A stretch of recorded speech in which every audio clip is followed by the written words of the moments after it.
لا تفشي سرا ما استطعت إلى امرئ يفشي إليك سرائرا يستودع فكما تراه بسر غيرك صانعا.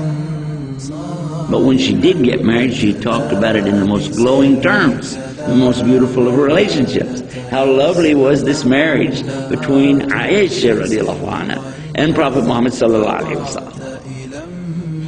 She describes how much they loved each other.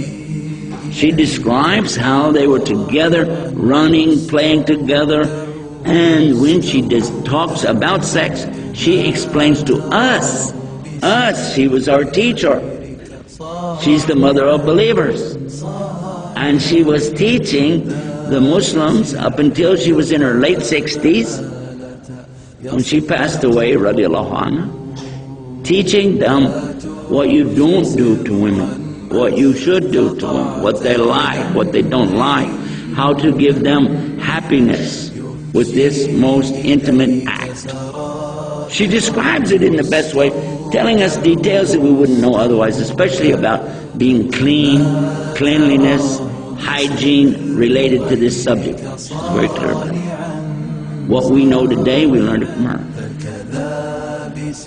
She was still young, not even 20 years old, when her husband died, which was Muhammad sallallahu alaihi wasallam. He loved her so much. This is a man of men, the leader of nations, big, like according to them, big warrior, But yet, when he was dying, what did he say? He said, I want to be with her. And he put his head in her lap. And she was talking to him. And she would put a compress or cloth over his face, a wet rag, I guess, and cool him down because he was having fever. And he was suffering from this. Then she would take it off, and he would say some things and then put it back on. And she even took the toothstick and trimmed it with her own mouth and gave it to him so he could brush it. He loved to brush his teeth with a siwak stick.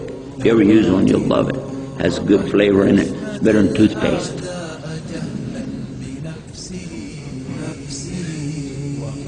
How much did she love him? How much did he love her? He said himself, that he loved her more than anything. He loved her so much. Of all the things in the dunya, he just loved her so much. How much did she love him? After he passed away, she's still a young lady. Did she go out looking for another husband? No.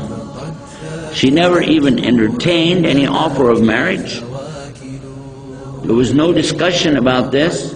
And what did she say about her husband? I'm going to ask you, you know women, ladies, have you ever met any woman who could go, let us say, 40 years and never say a single bad thing about her husband? How about 40 days?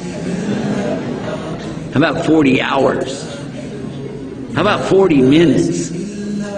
Never said a single bad word against her husband, ever.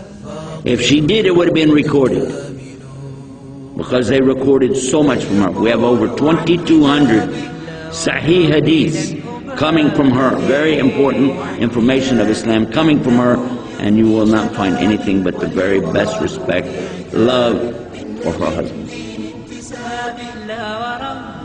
Now, what did she believe? She believed there's only one God. And she believed you have to do what he wants you to do. And Muhammad is the messenger of God. The same that we believe.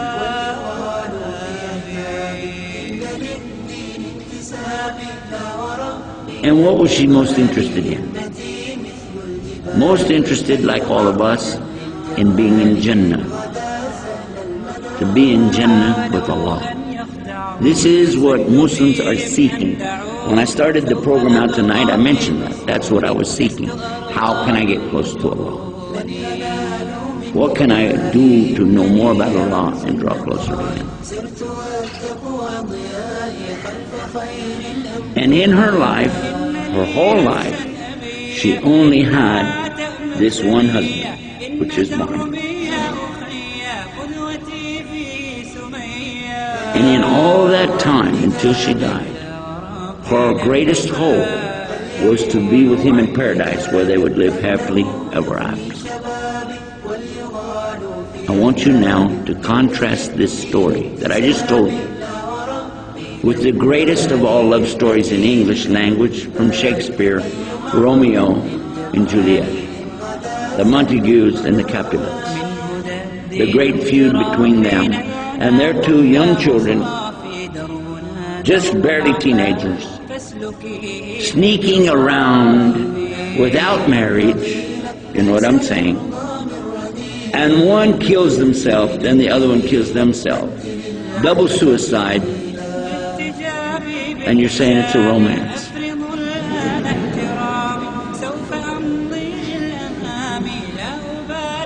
Now let's go back and compare it to Muhammad and Aisha. This is the greatest love story ever told, in spite of the fact that she lived so much longer after him. She never entertained an idea of anybody but him, and to be with him in Jannah so they could live happily ever after. Which of the stories do you want to tell your children? Really? Think about it.